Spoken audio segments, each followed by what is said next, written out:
ating bakod. Dahil yung kabilang yan mga kabukid ay mga nag-aalaga ng baka namin, ay pinapasok ng baka itong aking mga tanim. So nabali nga yung aking ibang tanim eh, oh.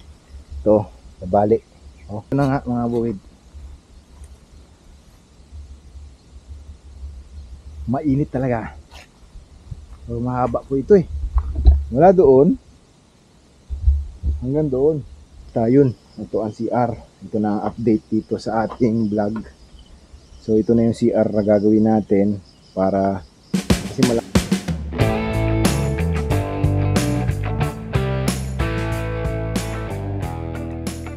araw sa mga bukid, magandang araw po sa inyo, mapagpalang araw. Ngayon po ay Sunday at ito po sa harap ko ang ating pakihan ng ating kalamansi at konting parto mga bukid. So ito hindi pa tapos dahil inuna ko nga yung bakod mga kabukid. At so ito mga bukid, no, hindi pa tapos at inuna ko yung mga bakod. Saka ito naman ay hindi ko inaagad, no? Nakahingi lang kasi ako ng hollow blocks kaya ginawa ko ito. At yun, ito ang CR. Ito na ang update dito sa ating vlog. So ito na yung CR na gagawin natin para kasi malayo pa yung ating bahay dito sa farm. So kapag inabot kasi ako ng alam nyo na, ay ang hirap, umuwi pa ako. At pag inabot naman ng ulan at matinding init, umuwi din ako, ay walang masilungan. Kaya ito po, naggawa kami, no? Salamat po, no? Dahil nga po yung iba dito ay sahod sa YouTube sa inyong suporta at yung karamihan po ay yung bunga ng kalamansi at yung iba naman ay bigay sa ating mga kaibigan tulad nito, mga hollow blocks. Itong mga kahoy ay bigay lang rin to mga kabukid. Pinili ko lang sa murang halaga, halos 5,000 lang at ang bili ko dito. Bigay lang ito sa akin ng may tistisan. Itong buhangin naman, diniscount lang sa akin ni Gabriel. At yun, bigay lang akin ng aking tiyuhin yung tambak dito sa loob. So, halos mabubuo ito sa hingi. So, kaya naman po ay mga ilang araw lang, sana mga isang linggo ay tapos na itong abot. So, sa ngayon ay ang hirap lang nitong aming hinaharap ngayong Sunday na ito. Dahil nga may nakapasok ditong maraming baka kahapon. Hapon na pauwi ako ay ang daming bakang pumasok. Kaya naisipan ko ngayon na magpa-extra. So sana sabi ko doon sa aking mga tropa ay i-extrahin namin na lagyan namin saglit ng lambat itong area na to na laging pinapasukan ng baka. So ito lang naman eh. Tapos sa sunod na lang namin ulit po utayin. So yun po, maraming po tayong gagawin dito sa farm. Antabayanan nyo lang. At mas exciting po yung ating mga gagawin sa sunod na mga buwan mga kabukid. Ang problema namin ay yung boundaries namin ay pinapasok ng baka itong aking mga tanim. So nabali nga yung aking ibang tanim eh, oh. Ito, nabali. Oh, bali. Dahil meron akong maliit na kalamansi dito, eh nabali. Nakapasok yung baka dito kaya maglalagay ako ng mga poste na kahoy at sinisimento ko, no? Nilalagay ko ng simento yung baba. So medyo mahaba-haba itong bakod na ito mga bukid, no? Hanggang doon. So lalagyan ko lang ng free range net dahil wala akong pambili ng barbed wire, no? Dahil na namamatay din yung mga sinisingit kong mga kakawate, ano, patay din dahil nasasagi ng mga baka dito, nasasagi nila. So namamatay yung aking mga poste nakakawate. Kaya gagawin ko range net yung ilalagay natin. So mamaya ipakikita ko mga bukid. At yun po ang ating galawan ngayong linggo. So dapat ay nagpapahinga tayo pero kailangan natin maglagay ng poste dahil ano po, pinapasok ng baka at kinakain yung ating mga halaman dito.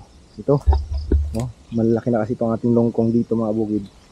Kaya nag-spray na rin ako dito ng herbicide. So para maging malinis itong bakod ko at hindi na nila mahalata ng aking kapitbahay na may bakahan na ako ay nag-aasikaso ng aking bakod dahil para naman hindi nakakahiya sa kanila mga bukid, no? So sa ngayon, ito muna ang ating gagawin. So,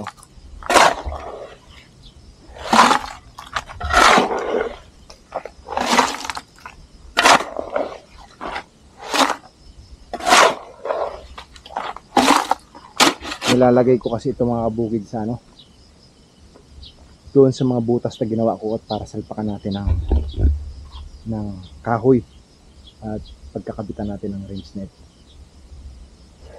So kanina pa tayong alas 6 dito sa farm para tingnan natin kung may bakang, pero walang baka ako nahuli dahil mga dayo kasi yung may mga baka dito, mga hindi ko rin alam kung mga taga saan.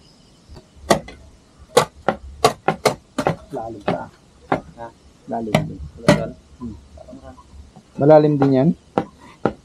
Si ano na po, si ano eh, sila naghukay niyan.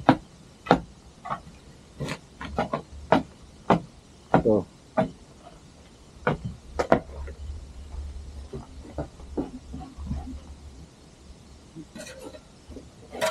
Bagay, hindi ay ayos lang. Manipis lang palitada. Kumusta nung kapalan? Manipis lang. Mahal yun. Ano baga ang tiralan niya pag nagpalitada hay? Yan. Oh.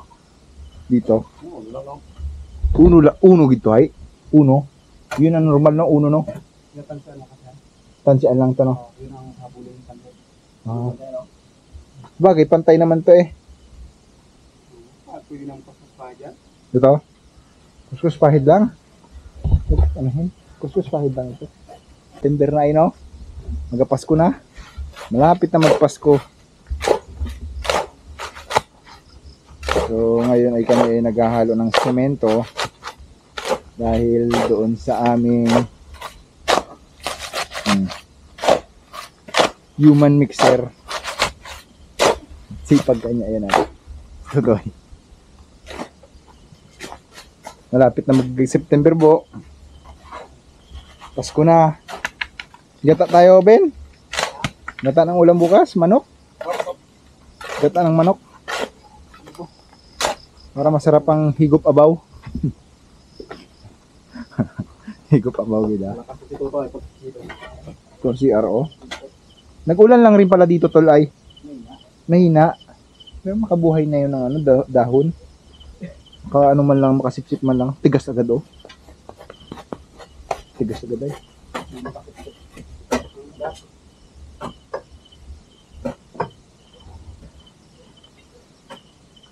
Ang mainit na ang hali ulit mga bukid na dito tayo ngayon sa site. Kung saan naglalagay tayo ng lambat. Ito yung pre-range net na sinasabi ko para hindi makapasok yung baka doon sa kabila. Ipasan ng baka yan mga bukid dahil nahihiya naman ako magkaroon ng nahihiya akong ang baka nila yung nakakapasok sa amin at sila ay awan ko, ako yung nahihiyang magsabi sa kanilang magtali ng baka. Ayusin nila ang kanilang baka, nakakasira ng pananim ay nakakahiya, baka magtimtim ng galit. Eh ako na lang ang mag-a-adjust. So ito na nga mga bukid, mainit talaga.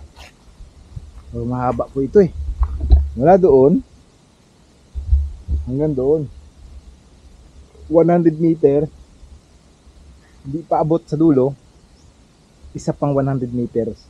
Pero itong lambat na aking nabili sa Shopee ay pangit, hindi ko gusto, parang peke. Dati ay nakakabili ako ng maganda, ay nagpalit na ako ng seller ngayon, hindi maganda oh, palso.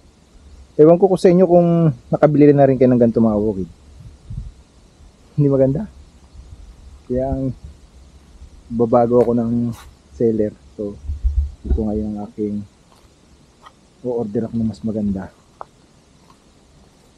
Napakamahal ng isa nito eh. Ang bili ko ay 1.3, 100 metro. Ay Hindi naman ako satisfied mga kabukid.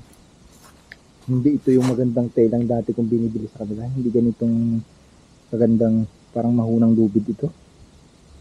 Pero pwede na. 1.3. Titingnan ko kung ito'y matibay sa pabago-bagong panahon. Baka yan ay gatuin baga. Ayun mga bukid.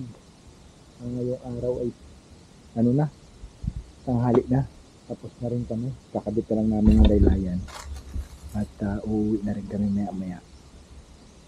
At ngayon po ay Sunday.